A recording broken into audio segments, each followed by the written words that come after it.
Saudara, perahu Petrus kosong. Kemalam-malaman menangkap ikan. Petrus bukan nelayan yang tidak berpengalaman. Dia cukup berpengalaman dari kecil di Danau Galilea. Malam itu dia menangkap ikan. Sampai pagi tidak dapat apa-apa. Adakah saudara mengalami hal yang demikian? Keterpurukan dalam bisnis saudara. Jangan putus asa, saya katakan kepada saudara. Jangan anggap saudara terus gagal. Bangkit dari kegagalan saudara. Sekali gagal, apapun usaha saudara, bukan terus gagal. Saudara gagal kalau saudara kerjakan sendiri. Saudara mau berhasil, kerjalah, bekerja samalah dengan Tuhan Yesus. Patuhilah firman Tuhan, praktekkan iman saudara. Amin. Saudara yang kekasih dalam nama Yesus, bangkit dari kegagalan, bangkit dari kemiskinan. Tuhan cinta kepada manusia ini. Tuhan tidak mau manusia jadi miskin. Jangan katakan Tuhan menetapkan saya jadi miskin. Manusia ini anak Tuhan, ciptaan Tuhan. Saya ini seorang bapa yang tidak begitu suci, bahkan tidak begitu rohani. Namun saya tidak suka anak saya miskin. Saya tidak suka anak saya kekurangan. Saya tidak suka anak saya berpakaian tidak layak. Tidak suka. Kalau kamu yang jahat tahu memberikan pemberian yang baik kepada anak-anakmu, firman Tuhan berkata, apalagi Bapa di sorga, Dia akan memberikan pemberian yang lebih baik kepada anak-anaknya, termasuk saya, termasuk anak-anak saya, termasuk kita semua di sini. Oh, beri tempat bagi Yesus. Beri tepuk tangan.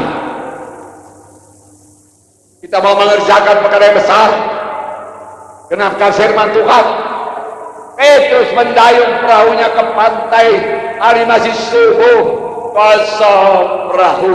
Capek, mau pulang, mau tidur, mau istirahat. Yesus datang. Petrus, pinjam perahu. Pinjam perahu. Petrus bisa menolak dan menerima. Kalau Petrus menolak, Tuhan cari perahu lain.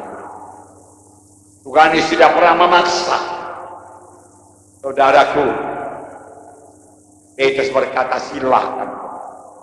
Kalau begitu Petrus kayuhkan jauh sedikit dari pantai. Dia kayuhkan. Dari situ Yesus mengajar orang banyak. Jalan keselamatan, keampunan, kelepasan dari dosa, menang atas setan, membuat hidup yang kekal dan lain sebagainya.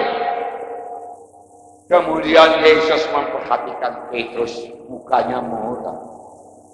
Tuhan Yesus memperhatikan perahu Petrus kosong. Saudara, Tuhan lihat, Tuhan perhatikan, dan Tuhan mau memberkati. Haleluya! Maukah saudara menerima berkat Tuhan? Praktekkan iman saudara. Beri Yesus tempat dalam perahu saudara. Berkorban buat pelayanan, penginjilan. Amin. Di tempatnya Petrus. Aburkan jalan. Akal Petrus, nelayan yang berpengalaman, berkata, aku nelayan dari kecil di sini Tuhan. Aku pengalaman, aku tahu seluk-beluk, lubuk-lubuk Danau Galilea, aku tahu semua. Gak ada ikannya di sini. Tuhan, lagi ini hari siang, tidak waktunya menebar jalan. Danau Galilea jernih dan ikan-ikan pada lari. Tetapi Tuhan, karena Engkau mengatakannya, oh Tuhan Yesus, aku patuh kepadamu. Aku tidak mau mengikuti jalan pikiranku yang picik. Ini dia Tuhan, ku taburkan jala. Dia taburkan jala, kemudian dia tarik. Jalanya tidak sanggup menarik ikan yang begitu banyak. Dia tarik terus, dia ambil ikan, masukkan perahu, penuh perahunya. Dia panggil perahu yang lain, ini ikan terima. Penuh lagi, dia bangun perahu yang lain, ini ikan terima. Memenuhi beberapa perahu karena mematuhi Yesus, karena beriman. Haleluya. Tanpa iman mustahil.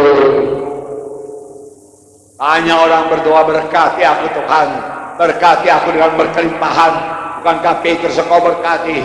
Bukankah Abraham engkau berkati? Semua mereka diberkati karena mereka mempraktekkan iman. Cek dalam Alkitab, tidak ada yang diberkati kalau mereka tidak punya iman. Sama sebagaimana imanmu jadi padamu. Tanpa iman mustahil. Bukan salah Tuhan kalau saudara belum keberkatan. Bukan salah Tuhan kalau saudara belum melimpah. Coba cek taburan saudara. Coba cek apa yang saudara perbuat kepada Tuhan. Coba cek iman saudara. Haleluya. Terus berubah. Sekarang kita menerima kesembuhan. Dengarkan firman Tuhan. Tidak sempat saya baca ayat, tapi saya sudah tahu cerita perempuan yang sakit 12 tahun. Sudah menghabiskan hartanya, jadi dia sudah bangkrut. Berobat ke dokter, berobat ke tabib, habis semua hartanya. Dia mendengar cerita tentang Tuhan Yesus. Saudaraku, dia dengar cerita tentang Yesus. Berita-berita tentang Tuhan Yesus yang berkata, semalam aku lihat orang buta disembuhkan Tuhan Yesus. Oh iya, aku melihat orang kusta lagi sembuh. 10 orang kusta benar-benar sembuh. Tuhan berkata, tunjukkan dirimu kepada imam-imam. Lalu dia pergi, lalu dia sembuh. Dia katakan, sembuh. Dia katakan sembuh. Kalau dia bertemu dengan Tuhan Yesus, dia mulai mempraktekkan imannya dengan sukacita. Kalau begitu aku sembuh. Oh, Tuhan sudah berubah, Tuhan sudah berkuasa, aku sembuh. Firman Tuhan berkata, dia Jehovah Rafa, maka aku sembuh. Aku perlu datang pada Yesus. Kalau aku jamah saja, aku pasti sembuh. Tidak jadi aku mati walau aku sudah bangkrut, walau aku sudah lemas. Tidak jadi aku mati, aku sembuh. Dia cari Yesus. Kelihatan Yesus dari jauh, dikerumuni orang. Saudaraku, perempuan yang sakit pendarahan pada waktu itu tidak boleh dekat kepada laki-laki. Dia harus berkata, najis. Minggir kalian. Tapi dia tidak peduli lagi. Yang perlu kujamah jubah Yesus. Dia berangkat dengan sukacita. Dia berpindah dengan sukacita. Seolah-olah dia sudah sembuh. Pasti sembuh. Itu imannya tidak pernah gagal. Dan dia jamah jubah Yesus. Ketika itu juga dia sembuh. Dan Tuhan Yesus berkata, hai anakku, imanmu telah menyembuhkan engkau. Hai anakku, imanmu telah menyembuhkan engkau. Banyak orang menyenggol-nyenggol Tuhan Yesus, berdesak-desakan dekat Tuhan Yesus, tapi tidak sembuh karena tidak punya iman.